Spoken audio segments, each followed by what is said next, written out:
Hello again, and welcome back to this long-running series as we're taking a journey through the Healing Light Tarot. And just welcome back to Ken. Hello, darling. Hello. So today we are on our final suit, aren't we? So we've got some majors to go, and we're on the first part of the suit of cups. So we're going to be going through from the Ace of Cups through to the Seven. So welcome back, and thank you for tolerating me very patiently as we run through this journey. So so should we start with the Ace? Yep, Ace of Cups. Ace of Cups. This was one of the very early cards. It's funny you should say that, actually, because this was after the first reading I did after I bought your deck, this was one of the cards that came out.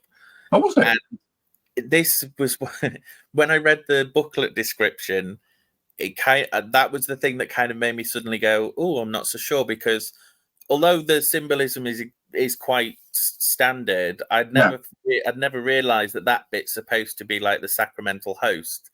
Yes. And then when I read that, I thought, "Oh no, this isn't my cup of tea at all."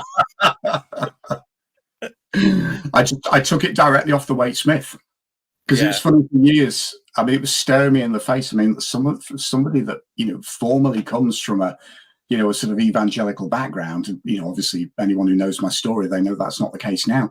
But for years, I just missed that. But it's I sort of decided I'd stick with the sort of communion cup symbolism.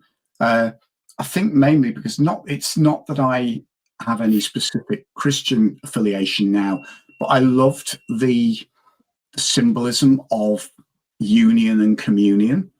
And I think because it kind of reminded me that cups, obviously, we're in the element of water. We're dealing with the realm of emotion. We're dealing with intuitions. We're dealing with matters of the heart. But I kind of thought, ultimately, that's all about connection. And the communion symbolism, obviously from Christianity, is, I suppose, within that worldview, is the ultimate form of connection, the connection between the human and the divine. So it's basically what I've got here. I've got the sort of, you can see the communion wafer is descending into the cup, but then it's divine. It's not sort of literal. It's not physical. And then, of course, the cup is at the center of this continuum of mandalas.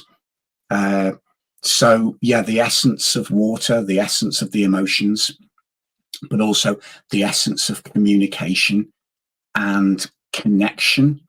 So I think I do love this card. It's one of my favorite cards in the tarot, and possibly my favorite of the aces because of what it represents. It's that joy of emotional potential, and also I kind of wanted the cup sort of rising out of the water. I mean, the aces are always about new beginnings and manifestation. So I thought, let's have the cup rising out of the sort of ocean of the emotions and the ocean of the unconscious. And, I love this card. I don't know whether I did it full justice. I'm happy with how it's turned out.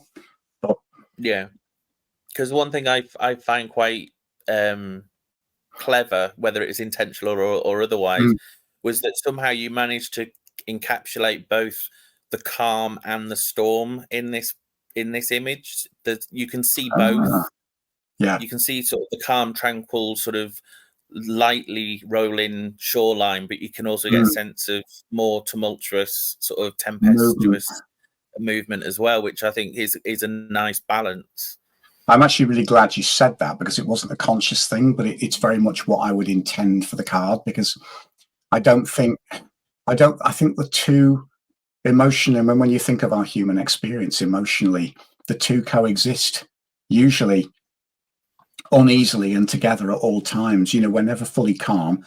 There's never, when we're in the worst turbulence, sometimes it takes a lot of effort, but we can invariably find a still space in all of that. I mean, for me, usually with the help of friends. I'm not very good at doing that myself. But then at the same time, we all know from experience, none of us are ever truly calm or at rest.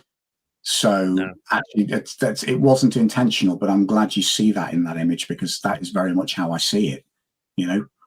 And I don't think any of the aces are calm cards, are they? I mean, whenever they turn up, you kind of know everything's going to get shaken up or renewed or turned upside down, or yeah. And I think this one particularly is no exception, particularly the fact that you're in the realm of the emotions. So yeah.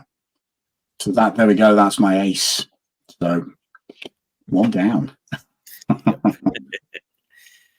And from ace to 2. Yeah. There we go. 2 of cups. This is, I was kind of quite traditional on this.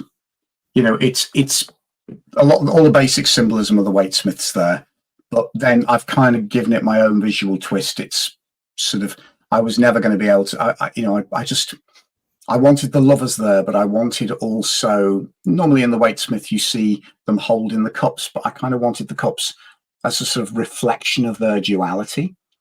And also, you might have noticed that I've got swans on either side of them, and they're sort of emerging. The sort of mirroring of the swans almost creates a mandala of its own that they're emerging out of. I've always seen the swans as something, again, that was kind of quite a subjective addition. You know, symbolically, I've always seen them as incredibly serene, but I also see them as a bird of love somehow, the shape that their wings create. So for me, again, that's a subjective addition, but I felt sort of, you know, also I think swans mate for life, don't they? So there is that aspect of them as well. Because for the 2, for me, it is that kind of, I hate to use the word soulmate, and you know, I loathe the term twin flame even more, because that's very loaded, and that gets bandied around so much by so many people with the wrong intentions. But there is a kind of, for me, with the 2, you know, it can summarize, you know, it can be, you know, it doesn't necessarily have to be a sort of romantic connection, you know, it can be a friendship connection, it can be a workplace connection. But I've always, for me, that sort of deep emotional connection is something that's always come over in the 2. And I love, there is a kind of profundity about it that was reflected in the sort of the lifelong mating habits of the swans. So that's why they're there. And then of course, with, you know, the other symbols from the Waitsmith, the Caduceus for healing, but then also the lion of, I've always seen the lion's head as one of passion. But again, passion for me in the context of this card is something very healing. So the Caduceus again is topped by the mandala, and the lion energy, I've put that in the center of the mandala, because it's that very passion that can be affirming and healing. And it's what I love about the 2, is that first flood of passion, you know, the first flood of commitment, you know, and that doesn't necessarily have to be within romantic context, but I think that is primarily, that's how most people see this card. But again, there is a kind of stillness here, but then there's also a little bit, there is kind of turbulence at the bottom of the card. I've got like sort of turbulent waters at the bottom, still waters at the top. Just that lovely mix of emotions that goes with new connections, you know, and everything that it goes with. So, yeah. Number 3. Yeah, no, I quite like this one, because whenever even on like standard decks, when this one turns up, it's always, I always have an idea of it. It's either 3 people that get on together, or it's 3 of those, sounds awful, 3 of those women in the office that are always gossiping about you. I'm really glad you said that, because I have a difficult relationship with this card. I never know how to clearly interpret it. And funny enough, you kind of touched on, I'll tell you my interpretation in a minute, but go on, tell us a bit more. Well, I don't know what it is about it. It's just, maybe it's from personal experience to a degree, but there are always those 2 camps in a way, that, you know, you've got your best friend style women, and then you've got, I mean, not strictly women. It can be it's just as easily be men as well. But then you've got the more sort of, you know, loose-lipped, sort of gossipy almost there's a jealousy side of it comes in and things like that. But I that's what I always say in when it comes up in a reading, if I'm reading for other people, is I always say, right, well, this is this is either 3 people you get on with or 3 people that you don't get on with, because that's the way I see it. Yeah, you're right. It's because it's funny because I've kind of got I do have this kind of strange relationship with this card, because it's so often just passed off as friendship or joy, or celebration. But to me, I think what always struck me was, with the ace, you've got like the potential, of emotional awakening. When you get to 2, you've got duality, which very much reflects one-on-one connection and one-on-one relating. But then what always struck me is, of course, as soon as you get to the 3, that one-on-one connection is opened up to the outside world, and that's when it gets complicated. So, you're not in your secret little bubble anymore. You have to deal, your relationship has to stand the test of time with others around it, or with others in and out of it. I mean, it can mean celebrations, and of course, I've very definitely hinted at that here, because we've got like 3 overflowing cups with dancers emerging out of them, and again, this kind of mandala continuum, which kind of puts the whole space into a healing place, which again I thought was great. But then, one of the things that always struck me with this card is, I mean, if I'm reading for people and 3 turns up, I immediately, one of the aspects that I immediately question is there an extramarital affair going on? Or is there a hidden emotional party here? The old adage that 2's company, 3's a crowd. Is it an open relationship, where partners actually choose to actively embrace other people as part of their relationship, be that emotionally or sexually? And it's a funny old card, because they're the taboo bits that we don't necessarily always talk of. That's the thing, that's one of the things that a lot of people gloss over, is there are these aspects.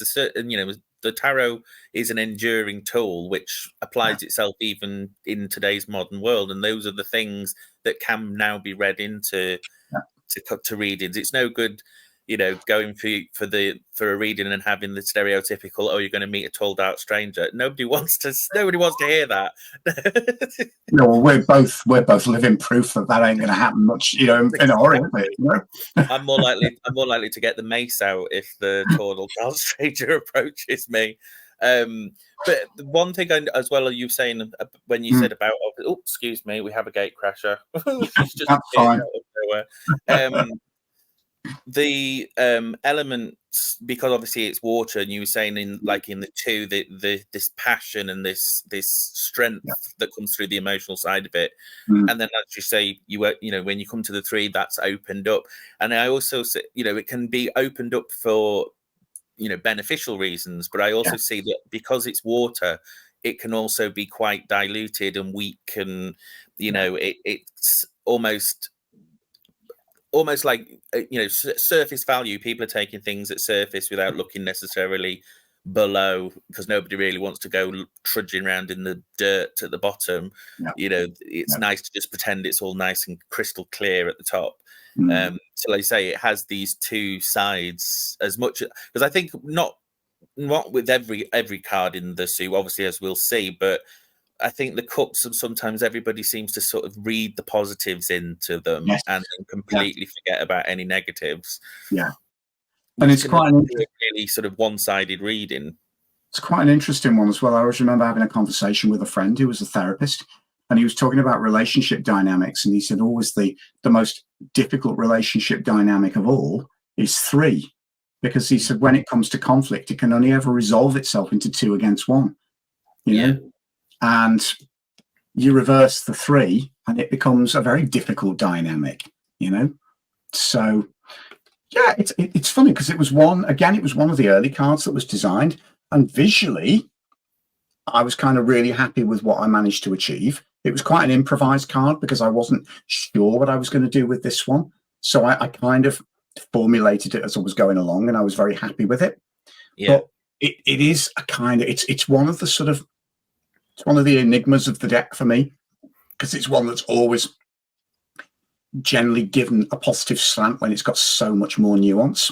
And I mean, I don't think there's much more I can say about that. We'll put the 3 down, just remembering dear Frankie Howard's take on what I think would be his take on the 3 of Cups, because when I always remember one of his favourite sayings was 2's company, 3's tiring. So so we'll kind of leave that one at that. But yes, it's something a bit more straightforward anyway. So the 4. Oh, I can never get my coordination right for the camera. You're fine. There we go. So yeah, 4 of Cups. Again, with this one, I knew what I wanted with this, because one of the problems with doing this deck, once I'd decided that I was going to work in silhouettes, there's certain things in terms of weightsmith, posture, and symbolism that you can't reproduce. And then I thought you've then got the challenge of, how do I actually get that message across? What kind of posture and shape can I choose where you can't see somebody's face that is going to actually reflect the same thing? So in the end, I thought, right, he's got 3 of his cups here, and he's going to actually be sat on those, which to me kind of really did capture the complacency and the stagnation of the 4. And then I just thought, yeah, let's put cup number 4 on the wings of an angel and kind of have it flying in. And again, it was really easy there was no contest of where the mandala was going to be on this. The healing aspects for me are always in that 4th cup. You know, you might be bored with what you've got, but then, you know, this is something new that's being offered. And again, it might also just be a reminder that it's more of the same, but actually what you've already got is good and not to be taken for granted and not to be left to go stagnant.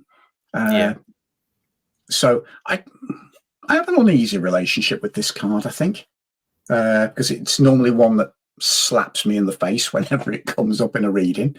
But I think, you know, for sort of, I mean, I think in the Golden Dawn, it's called a card of mixed happiness, isn't it? Or something like that. To me, it's always represented that kind of subtle creeping stagnation that, you know, you're stagnant before you even realize it's happened. Yeah.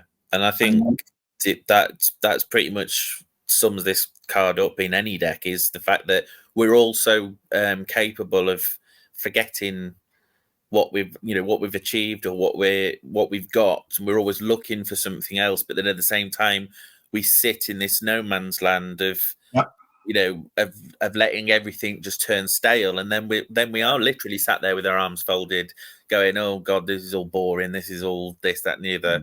And then when the opportunities do come along, we're almost oblivious to them, even when they're staring us in the face. And so this one definitely, clear. It's quite clear cut. It kind of quite happily says that. All you've got to literally do is just look over there, and there is something. There's something new, something different, something that's going to breathe a bit more life and energy into things. And like you say, the stagnation element of it is something I see in this all the time. Is that contained water does not stay fresh forever. It has to either be moved, or it has to have fresh coming in or something before it just turns to nothing.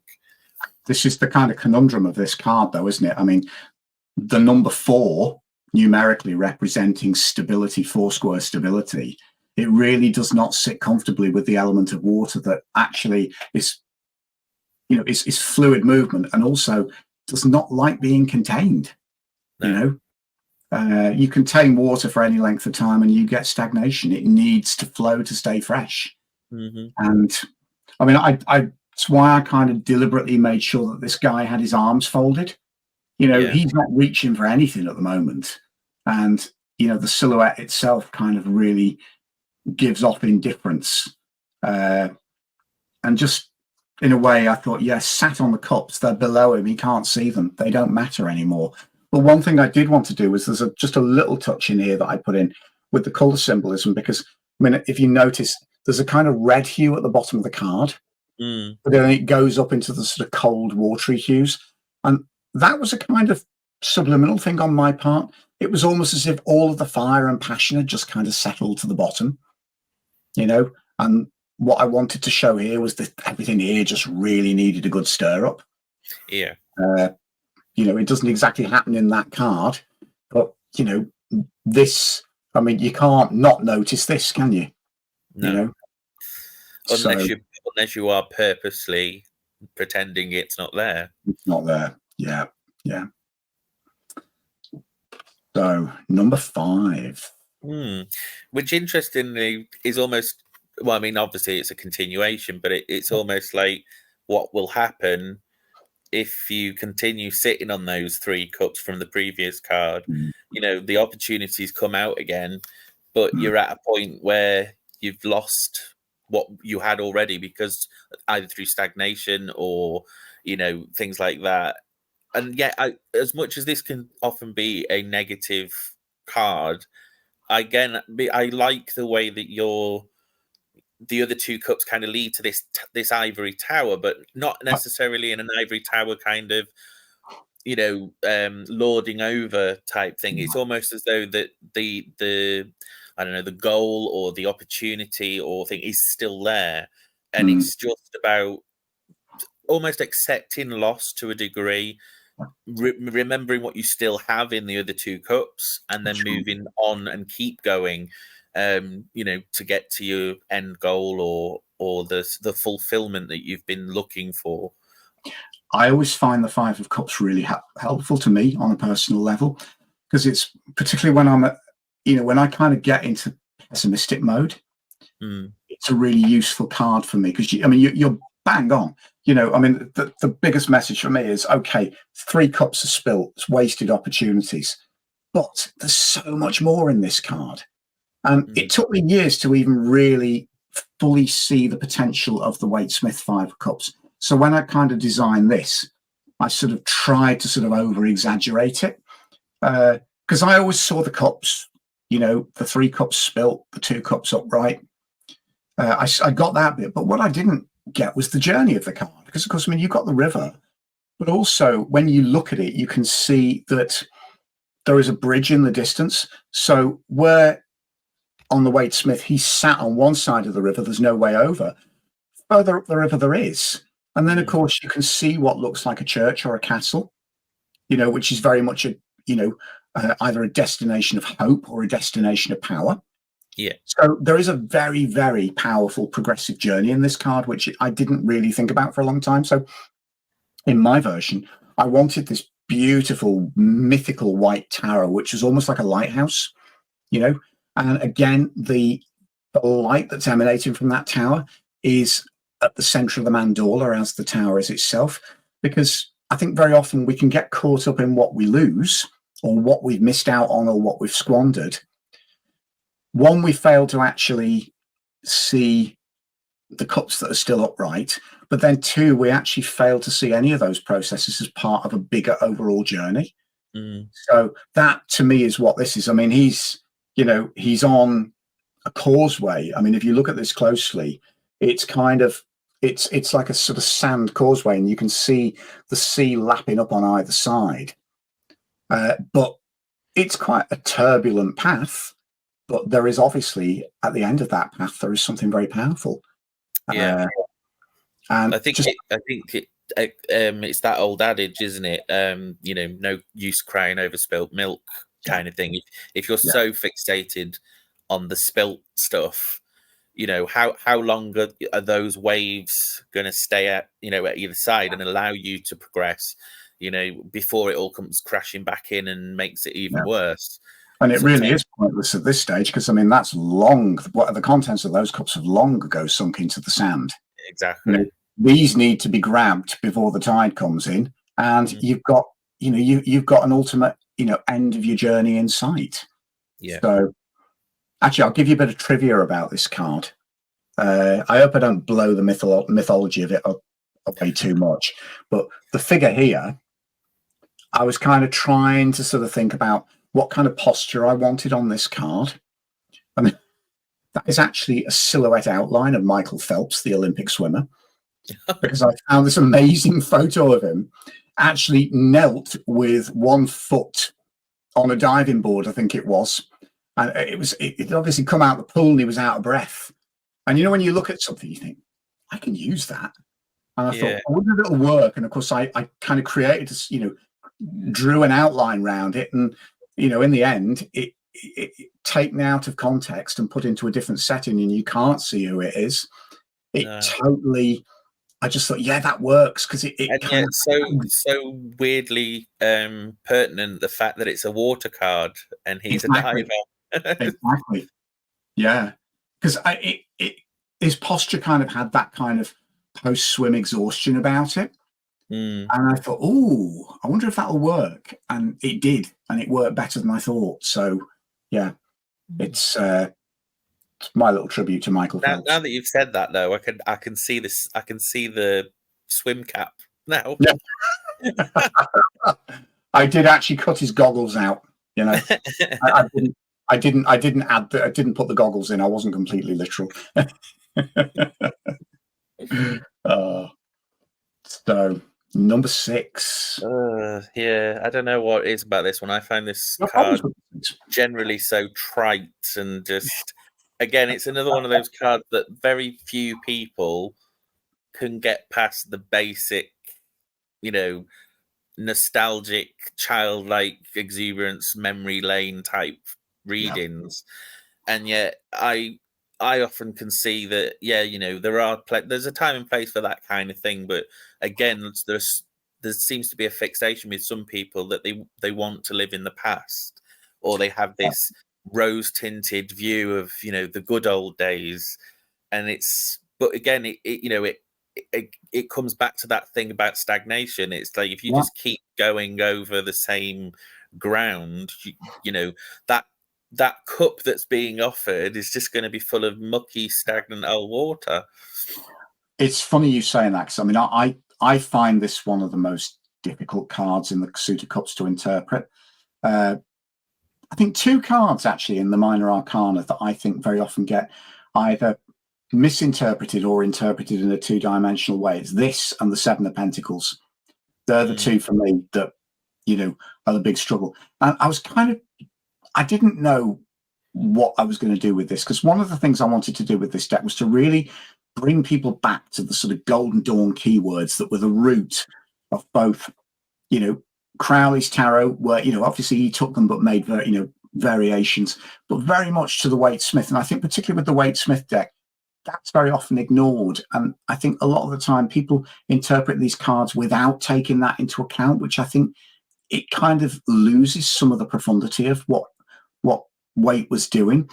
But I was kind of racking my brain as to why Pamela Coleman Smith chose the imagery that she did, because it was, I was went back to the keywords, and it's the Lord of Pleasure. But then, I looked at, one of my other favorite decks is the Rurik Tarot, and that shows a very passionate pleasure, which that's a kind of Thoth-based deck, and it worked quite well. But I thought somehow it doesn't work here. And then it dawned on me that, we're only at number 6 in the sequence. So it's not like with the 10 of Cups where you're kind of showing an emotional maturity. But having reached number 6, we're still midway through that journey. And then all of a sudden it clicked why Pamela Coleman Smith chose to portray children on her card. And I realized that actually, we're talking of pleasure, but we're talking innocent pleasure, and pleasure seen through the filter of a child's eyes. And even as adults, we're still very much capable of that. And it's almost like, when you're kind of faced with sort of that mythical wonder that you feel sometimes as a child or a teenager, when you're faced with things that are so wonderful that they kind of seem too beautiful to be true, or, bigger than we can understand. And I thought, that's the kind of pleasure that this is. It is that kind of pleasure that's tinged with the childlike innocence that even as adults we still need. And then, there is the nostalgia element of it and the harking back to the past. But I think sometimes people focus on that maybe to the exclusion of the other aspects of it.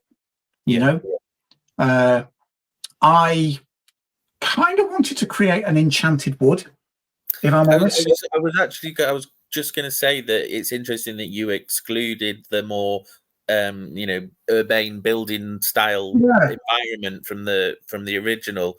Because the other thing I was going to say is that because you've got this sort of wooded environment, it brings to mind for me, the Hansel and Gretel style almost. There's a fairy tale element to it. Hansel and Gretel, Snow White, The Chronicles of Narnia, anywhere where you kind of step out into wonderment, But at the same time, if you tip that up, that wonderment can be, those environments are still very dangerous places. Narnia was a very dangerous place.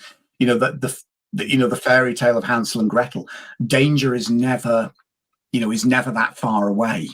No. The fairy tale of Red Riding Hood, all of those sort of things. You sort of, that kind of childlike wonder and innocence is a very fragile construct, isn't it?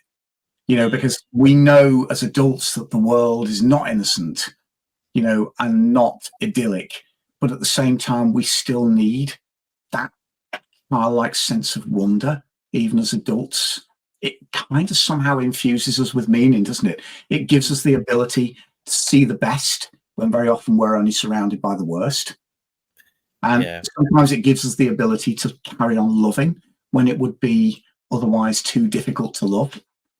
But I kind of grew to love this card as I was doing it, because I thought, this is two childlike figures exchange, with the exchange of the cup as a gift, but actually almost in this safe, enchanted, magical space that, at least for this given moment, is not going to be disrupted by all the adult crap that we have to carry. We have to carry around from time to time. Yeah. But then what I did was I chose to literally, base my silhouettes on the figures from Pamela Coleman Smith's version, because I thought, it kind of just anchors it and grounds it, Yeah. Still doesn't make this card easy to deal with, though. No, to be honest, this one, that can be a bit of a stumper when it comes up in a reading, especially if the rest of the reading is so intrinsically mature and adult based, and then this comes along. And from the conversation you've had with the querent, that they're not the nostalgic type. They're not living in the past, and it's like, so why has this card come out? And you've got to go and try and figure it out. And it can also actually represent unhealthily living in a bubble. Avoiding reality in its dark side. Yeah. See no evil, speak no evil, hear no evil. The world doesn't work like that, does it? So it's a kind of, again, one of the things, I put the cup that's being handed to the little girl in the mandala, because to me it's the generosity of the gift that is the healing here, and it speaks of the giving dynamic, the emotional giving dynamic. Kids, I think as we get older, we kind of lose that to a certain extent. There's a kind of innocence in childlike generosity that we sometimes do need to hark back to, and there is a healing power to. But there's also a kind of protective and nurturing aspect to this as well. Getting so much in a card that very often is just assigned, a unilateral meaning, isn't it? So exactly, yeah. Ooh, last one of the video. It's the Eeny, Meeny, Miny, Mo card. That's what I call it. I'm really proud of this one. I love this card as an artist. It's exactly what I saw in my head, and that very rarely happens, because what you see in your head is usually very, very different from what actually ends up on paper. Not with this one, and that's why I love it. And I wanted it's when you see sort of most renditions of this, it's always the kind of cups are usually on a level. And I wanted something really out there and in the clouds, and I wanted him sort of pointing up with wonder. You can't quite tell which one he's picking, or if he's picking. What's he pointing to? We don't know, But I stuck with very traditional symbolism. All the gifts that are in the cups are what you would see on the Waite-Smith. But actually, the interesting thing is here, the healing is not around any one of those cups. The healing is in the illumination. Yeah. You know, and it's the fact that, you know, the clouds are illuminated by a bright star, and you kind of think, yeah, it's nighttime, day will come, and that particular vision will disappear. But I think for me, the whole thing around this card of choices is, you know, actually make a choice, any choice. It's not which one you pick that matters. It's actually the act of choosing decisively. And it's interesting you just say that, because when you were saying about, obviously he's pointing and you can't really make out what he's pointing at. To me, he's actually pointing at the center of the mandala, because it doesn't matter which cup he's picking, as long as he makes a choice. And the fact that if you look at him, he's got this sort of the water over him. So as long as it's an impassioned choice, it's the right choice. And I see that's the thing. It's not about what's in the cup or what cup you pick. It's about just doing it and then you know moving forward, which a lot of people spend too much time just stuck here going eeny, meeny, miny, mo, hoping that they can get the one that they want or think that they want, rather than just going, that's irrelevant. Just do it. You just made me realise something, and I hadn't thought about this. And it's funny because it was something I did subconsciously. I've actually got him. If you look, he's emerging out of the waves. And I hadn't really thought about what was going on in my own creative process. But one thing that always struck me with, you know, traditional renditions of this card, you know, we're in the suit of water. Yeah, it's very much a card of the air. You know, the clouds, you know, the cups floating as visions within a cloud. And I realized that actually what I've done is I've kind of grounded him. He's very much in the realm of the emotions, but actually these cups are in a much more rational realm, which is choices. Sometimes we have to step outside of our emotions to make informed choices. Yeah. So he is having to sort of almost emerge above the water to make his informed choice. And then above that, again, illuminating those choices is the divine. You know, that's kind of what I wanted to show with the star. It's not the sun, it's not the moon. You know, it's a bright star in a dark sky. But I always loved the symbolism of the Seven of Cups. It's one of my two favorite cards from the suit of cups traditionally. And again, I think this is probably would be within my top 5 cards from the deck, because it's one of those rare moments where you manage to actually bring to fruition exactly what you saw in your head. Yeah. So, yeah. So, darling, we have done Ace through to 7 in this video. Thank you for bearing with me thus far. And the next one, we will be covering the remainder of the suit of cups, won't we? Yep. Card 8 through to the king. So, thanks for being with me again. And thanks to everyone for watching and for bearing with us. I hope you've enjoyed this. And Ken and I will see you next time. Take care.